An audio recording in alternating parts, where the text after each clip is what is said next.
Bonjour, je suis Christophe Branchu, cofondateur de Juco Design Studio. À la base, j'avais pas du tout pensé à la Chine, et juste le fait d'entendre parler de la Chine, c'était une ouverture, un déclic. La Chine, c'était devenu une évidence parce que je suis à la base designer industriel, et en France, en Europe, dans le monde, tout le monde dit que tout est fait en Chine. Et je me souviens qu'il y a eu Shenzhen qui a retenu mon attention.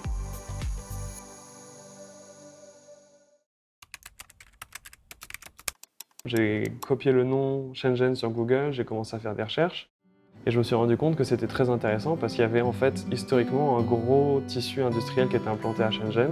Et donc c'est là l'idée m'est venue de créer une agence de design. Et c'est à ce moment-là où j'ai rencontré mon partenaire Julien.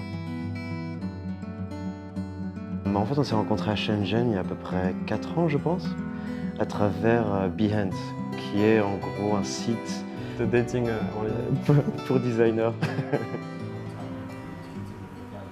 Il m'a expliqué le projet qu'il était en train de lancer et je trouvais que c'était vraiment intéressant et je l'ai rejoint quelques mois après en fait. Je veux dire, les débuts, on était juste tous les deux Ouais. et on était au four et au moulin. On devait tout gérer tout le temps et donc on va dire on se voit plus que nos femmes.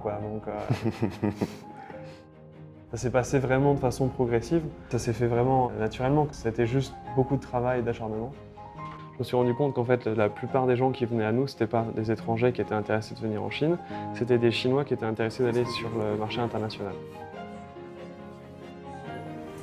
是一个钢炮台，就是上次我们提的那个一样。 Maintenant, l'économie chinoise commence à aller sur le marché international. Et donc là, ils se retrouvent face à des clients en Chine qui sont de plus en plus exigeants et qui veulent vraiment avoir accès à de la qualité et du design. Et le marché international qui est déjà très mature. Du coup, ils se disent, bon, il faut que j'investisse dans du design. Et donc, ils ont une compréhension du design qui n'est pas comme la nôtre.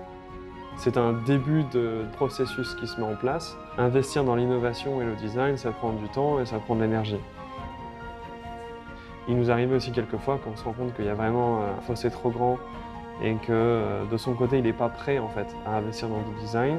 Et dans ces cas-là, on préfère interrompre le projet et passer à autre chose. Et donc on arrive, malgré parfois des débuts difficiles, à arriver sur un résultat satisfaisant. Et là, on s'est rendu compte qu'il y avait toute une partie du marché chinois qui était aussi en énorme bouleversement en fait. C'est ce qu'ils appellent la nouvelle génération chinoise, donc les gens qui sont nés dans les années 90 à peu près, la consommation qui est très différente de leurs parents. Donc leur objectif, ça va être plus sur l'épanouissement personnel. Et du coup, on trouve que c'est très intéressant parce qu'en fait, cette nouvelle génération, elle est beaucoup plus ouverte internationalement. Aujourd'hui, les produits qui marchent en Chine, c'est un mélange entre l'influence internationale et la compréhension de la culture locale. Donc on s'est retrouvé un peu à un endroit où beaucoup de gens cherchaient pour des designers internationaux et il n'y en avait pas. Donc déjà, il y a une opportunité là-dessus. La dynamique, ça continue en fait, c'est vraiment exponentiel. Pour nous, on est un peu au début de Juco encore. Là, l'objectif, ça va être l'an prochain et l'année d'après, arriver à vraiment lancer des marques avec des partenaires sur le marché chinois. Après, sur la vision très long terme, c'est difficile à dire parce que le contexte en Chine change tellement vite. C'est vraiment important d'avoir tout ce qui est le team building. En France, souvent, dans les entreprises, il y a la partie travail et ensuite tout le monde rentre chez eux. Nous, ce qu'on fait, c'est qu'une fois par mois, à la fin du mois, on se réunit pour faire un dîner dehors. Et après, souvent, on essaie de trouver une activité. Parfois, on va jouer au badminton, parfois ça va être le basket. On essaie à chaque fois d'explorer des nouveaux endroits à Shenzhen pour en même temps découvrir. En tout cas, moi, ce qui est sûr, c'est qu'on est ici pour rester le plus longtemps possible. Moi, je suis vraiment heureux d'être en Chine.